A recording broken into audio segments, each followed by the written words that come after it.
उत्तराखंड में मलिन बस्तियों पर अब 3 साल तक कोई कार्रवाई नहीं हो सकती है, क्योंकि फिर से अध्यादेश लाकर मलिन बस्तियों को राहत दे दी गई है। लेकिन इस बीच एक बार फिर से मलिन बस्तियों का जिन बाहर आ गया है और मलिन बस्तियों को लेकर सियासत गरमाती नजर आ रही है। रिपोर्ट देखिए। 582 मलिन बस्तियों पर अब 3 साल तक कोई भी कार्रवाई नहीं की जा सकती, क्योंकि सरकार के अध्यादेश पर अब राजभवन से मंजूरी मिल गई है और अध्यादेश में इस बात का जिक्र किया गया कि अगले 3 सालों तक इन बस्तियों पर किसी तरह की कार्रवाई नहीं की जा सकती। लेकिन मलिन बस्तियों पर एक बार फिर से सियासत गरमाती दिख रही है।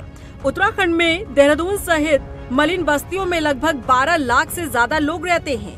हाईकोर्ट के आदेश के बाद नगर निकायों में बसी मलिन बस्तियों पर कार्रवाई की तलवार लटकती दिख रही थी। इसके लिए राज्य सरकार पहले अध्यादेश 2018 में लाई थी, जिससे बस्ती वासियों को 3 साल की राहत मिली थी। इसके बाद 2021 में सरकार फिर से अध्यादेश लाई, जिसकी अवधि इस साल अक्टूबर में खत्म हो गई। लिहाजा फिर 3 सालों के लिए सरकार अध्यादेश लेकर आई, जिस पर अब राज्यपाल ने मुहर लगा दी है। लेकिन अब इसे लेकर सियासत गरमाती दिख रही है। कांग्रेस प्रदेश अध्यक्ष करण माहरा ने आरोप लगाते हुए कहा कि सरकार मलिन बस्तियों को लेकर बिल्कुल भी गंभीर नहीं है। जिस तरह से मलिन बस्तियों के नियमितीकरण को लेकर टाल मटोल किया गया और 3 साल का समय और लिया गया है, ये केवल चुनावी फायदा लेने का फैसला है। तो इसको क्यों 3 साल के लिए टाला जा रहा है? 3 साल का कार्यकाल किसी को कोई राहत नहीं देता। मेरा मानना है सरकार ने कदम उठाते हुए उनको रेगुलराइज करना चाहिए। ये केवल निकाय चुनाव में लाभ लेने के लिए आप 3 साल का लटका रहे हो। एक आदमी को फांसी मिल जाए, उसको कहा जाए कि तेरी फांसी 10 दिन बढ़ा दी जा रही हो, तो उसके लिए मौत है। उसको पता है यार आज मरना था, अभी 10 दिन बाद मरना है, वो 10 दिन और कष्ट में रहेगा। 3 साल ये जितने भी बस्ती वाले इनके दिमाग में ये रहेगा यार 3 साल बाद फिर हम बेघर हो जाएंगे। तो सरकार अगर वाकई में सरकार की नीयत ठीक है तो इनके पक्ष में सीधे एक नियम बनाए और उनको रेगुलराइज करे।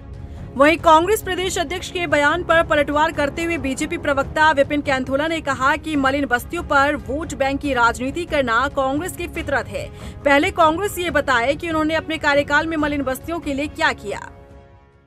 देखिए, बस्तियों को अपने वोट बैंक के रूप में यूज करना कांग्रेस का काम रहा है और कांग्रेस ने कभी भी जो मलिन बस्तियां हैं उनमें रहने वाले लोगों की कभी सुध नहीं ली।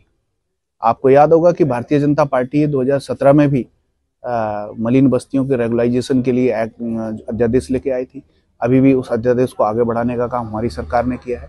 कांग्रेस ने केवल और केवल मलिन बस्तियों में रहने वाले लोगों को वोट बैंक के रूप में उपयोग करने का काम किया है। हाईकोर्ट या एनजीटी ने अपने आदेश में साफ शब्दों में कहा था कि मलिन बस्तियों पर कार्रवाई की जाए, जिन्हें बचाने के लिए सरकार फिर से आगे आ गई। लेकिन सवाल है कि अध्यादेश के जरिए मलिन बस्तियों को आखिर कब तक यूं ही बचाया जाता रहेगा?